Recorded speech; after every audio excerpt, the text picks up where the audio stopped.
तुम्ही जर रात्रीच्या वेळी झोपलाय आणि तुमच्या बाजूला तुम्हाला असं जसं काय एखादं साप वगैरे आवाज कसा काढतो असा आवाज येत असेल तर तुम्ही काय करताल? रोज रात्री असा आवाज येत असेल तर तुम्ही काय करताल?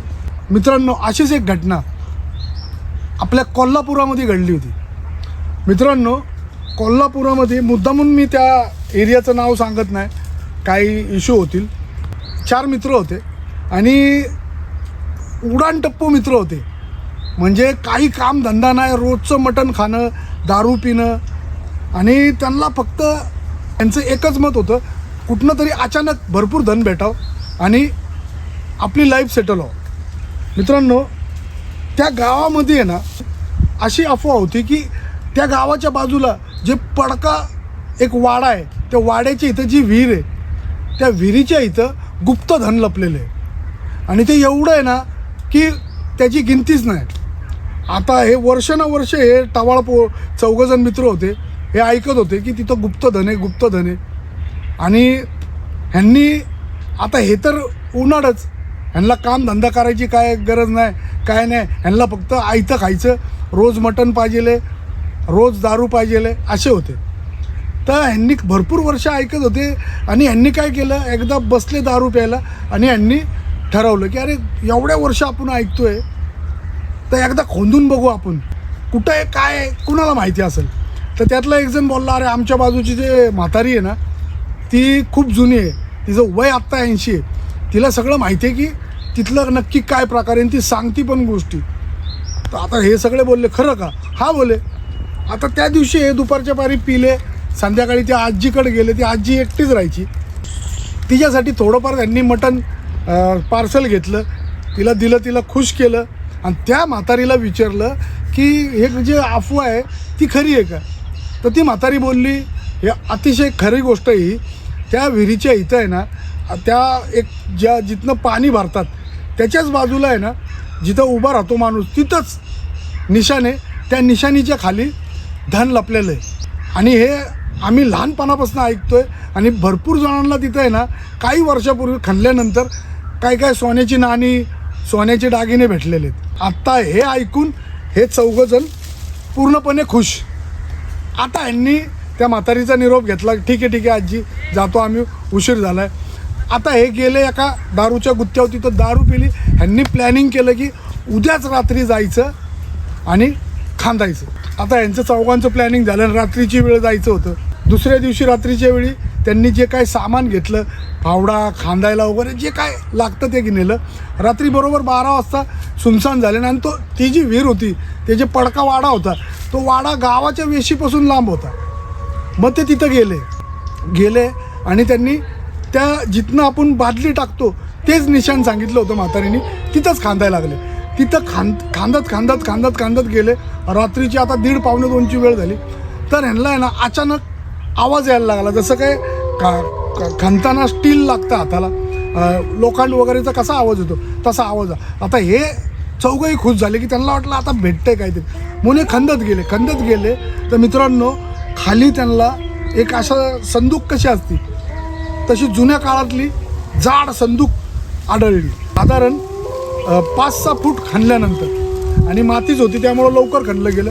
मग यांनी काय केलं, ती संदूक 4 जणांनी वर काढली आणि त्यांनी जे लॉक लावलं होतं संदूकला ते लॉक कुदळणी फोडलं आणि जसं ते उघडलं तसं त्याच्यामध्ये 2 नाग होते. ते बघून हे आजूबाजूला पडले, पण त्याच्या खाली जे नाग ज्याच्यावर बसले होते त्याची तर एवढ्या प्रमाणात मोहरा, दागिने, कलश, मूर्त्या, भरपूर काय काय होतं. ते बघून हे एकदम पागळून गेले. आता कसंही करून त्यांना त्या नागांना तिथनं हटवायचं होतं. मग त्यांनी भरपूर प्रयत्न केला पण ते नाग हटत नव्हते. मग ह्या दोघांनी काय केलं, मोठी काठी घेतली त्या 4 जणांमधल्या दोघांनी आणि त्यातला एका नागाला उडवलं असं लांब आणि त्याला तिथं जाऊन दगडांनी चेचलं आणि त्याला तिथं आहे ना तसाच टाकून दिला आणि त्या दुसऱ्या नागालाही असं उडवलं, पण तो पळून गेला आणि यांनी ते घेतलं आणि हे त्याच रात्री एका त्यांचा जो अड्डा होता त्याच गावामध्ये सुनसान ठिकाणी, तिथे जाऊन बसले आणि प्रत्येकाने वाटणी केली. आता एवढे खुश होते की यांना आयुष्यातलं म्हणजे काय करायला भरपूर धन भेटलं आहे, आता बसून खायचं, ह्यांचा हा विचार.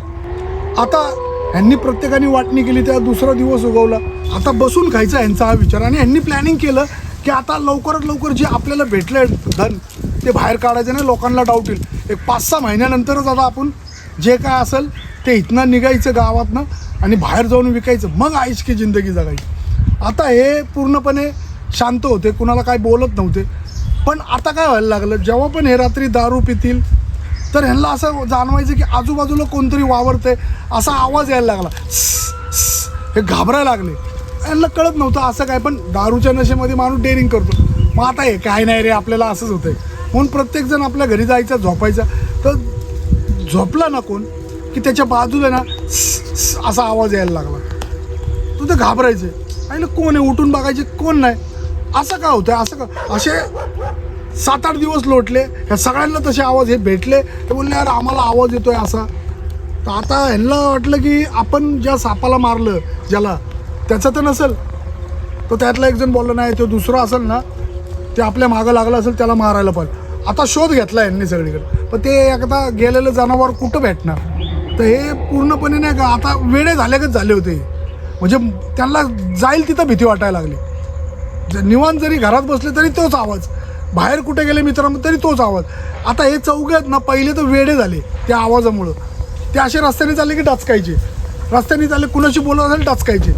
अशी यांची हालत झाली. पूर्ण गावाला कळलं की यांना काहीतरी झालं आहे चौघांना. तर लोक काय विचार करतात, नशा पाणी करतात, येड्यागत करतात, काहीतरी गांजा बिंजा काहीतरी पेरलेला असेल त्यामुळं झालं. पण हे लिटरली यांना भीती सुटली, हे घरातनं बाहेर निघाला. मित्रांनो त्याच्यानंतर तेवढ्या 1 महिन्याच्या आतच तो जो गेलेला नाग होता त्यांनी प्रत्येकाला एक करून डसलं आणि ते 4च्या 4 मेले. मित्रांनो असं म्हणतात की गुप्तधन भेटणं, त्यासाठी जर भेटलं तर त्यासाठी काहीतरी मोठा विधी दान धर्म करावा लागतो, तेव्हा ते आपल्याला पचतं. नाहीतर असंच पचत नाही. गुप्तधन हे जीवच घेऊन जातं. मित्रांनो आजही त्या गावामध्ये त्या चौघांचा विषय निघतो, गुप्तधनाचा विषय निघतो. आणि लोक हेच बोलतात की त्यांनी तिथनं काढलं आणि त्यांचं मरण झालं. पण ते धन कुठं आहे, आता त्यांच्याकडे जे होतं त्यांनी कुठं लपवलं आहे, 4 जणांनी कुठं लपवलं वेगवेगळं, ते कुणालाच माहीत नाही. आजही ते धन त्यांच्या उपयोगाला पडलं नाही, त्यांचा शेवटी जीव गेला. मित्रांनो असं म्हणतात की गुप्तधनासाठी जीवच जातो, तो बळीच मागतो. तर माझं असं म्हणणं आहे की आपल्या कष्टावर मेहनतीवर आपल्या त्याच्यावर भरोसा करा. हे गुप्तधन आयता पैसा भेटणं हे काही खरं नाही. मित्रांनो आजही त्या गावामध्ये आहे ना तो किस्सा भरपूर प्रसिद्ध आहे. मी मुद्दामून त्या गावाचं नाव नाही घेतलं कारण की काही इश्यू होऊ शकतो. आपल्याला काय मनोरंजन पाहिजे, रिअल गोष्टी पाहिजे त्याच मी सांगतो. मित्रांनो अशाच हिस्टॉरिकल, मिस्टिरियस, हॉन्टेड, हॉरर घटना ऐकण्यासाठी तुम्ही आमच्या चॅनलला नक्की सबस्क्राईब करा. आणि हां, तुमच्याबरोबर, तुमच्या मित्रांबरोबर, तुमच्या फॅमिलीबरोबर असं कुणाबरोबर जर हॉरिबल घटना, हॉरर घटना घडली असेल तर तुम्ही आम्हाला पाठवा, आम्ही नक्कीच पब्लिश करू. डिस्क्रिप्शन बॉक्समध्ये माझी इंस्टाग्रामची लिंक आहे, त्याच्यावर तुम्ही आम्हाला पाठवा, आम्ही नक्कीच पब्लिश करू. धन्यवाद.